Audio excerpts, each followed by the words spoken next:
Good morning. I am going to discuss with you today taro, or also known as Colocasia Esculenta, which is Esculenta means edible. Taro is a Tahitian name for it. In Hawaiian, it's called Kalo. When it's mashed down, it's known as poi. And in Samoan, it's called talo. In Fijian, it's called dalo. It's also named dasheen and eddo. Taro is a tropical and subtropical plant grown for its edible leaves and corms. It is a root vegetable, much like yam. These are a major food crop in Africa, South Asia, the Pacific Islands, and now around the world. There are many varieties of taro. The giant taro, which is way bigger than this, is edible and known as Alocasia macrorhizos, or elephant ears for large leaves. Sometimes those are grown as ornamentals. There are several other swamp varieties.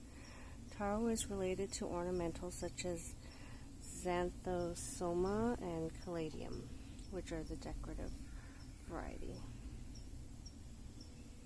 Taro is a perennial tropical plant of interest for its edible starchy corm and leaves. The leaves have vitamin C and more protein than the corms. The inside of the taro is white with purple pigments that taste sweet and nutty. It is very polymorphic, meaning it has many shapes and different appearances and forms, making it difficult to categorize as wild or cultivated varieties. Taro is a staple food in Polynesia, Micronesia, and Melanesia. It grows well in paddies where rainwater is abundant or in deep, moist soil.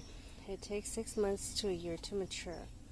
Taro can be roasted, baked, boiled, and fried like potato chips. It can be eaten as a savory dish, sour dish, or in curry and stews, or as a dessert. Taro cannot be eaten raw because it contains calcium oxalate, a needle-shaped crystal in the plant cell, like several of them. These crystals accumulate in certain plants in response to surplus calcium in the soil. So cooking deactivates the calcium oxalate.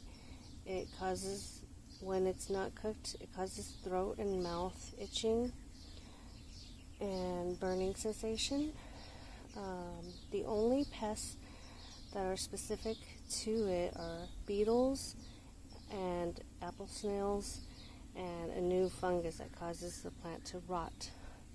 However, if you don't have too much growing, or if you grow polyculture in your garden, it shouldn't be a problem. And also sometimes you can practice crop rotation.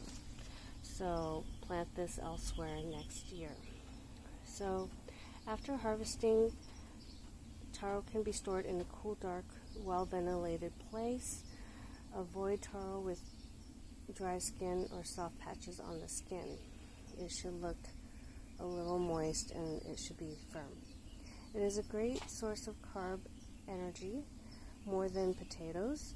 It has dietary fiber, iron, folate, zinc, niacin, riboflavin, thiamine, vitamin B6, vitamin C, vitamin A, vitamin E, copper, magnesium, manganese. It has significant amount of potassium. The 7 benefits of taro root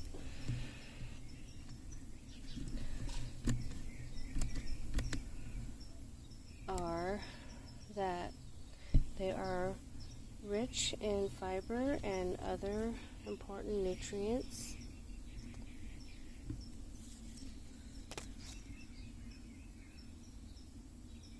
They may help control blood sugar. They may reduce your risk of heart disease. They may provide anti-cancer properties, and they may help in weight loss, and they may be good for gut health.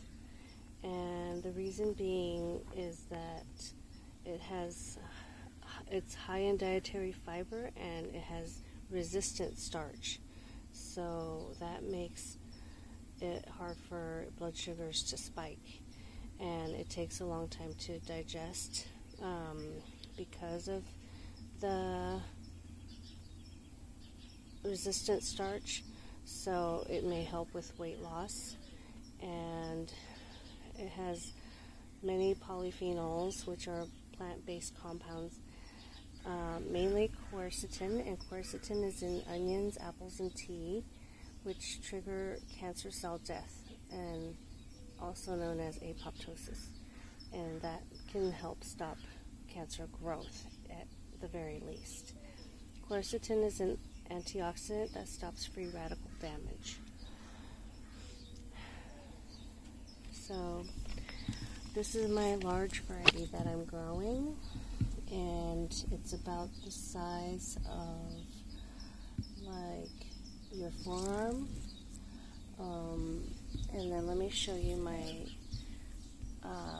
smaller variety. And let me walk over to my smaller variety.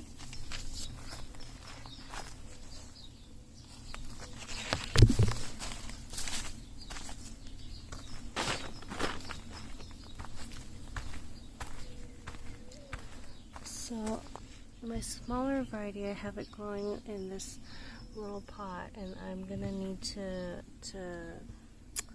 transplant it out because it's gonna need room for growth, and I have some basil planted in here with it. So, but the soil dries easily, so it likes to grow in very moist conditions. So other than that, it's very easy to grow, and it likes sunlight as well. So give it a try.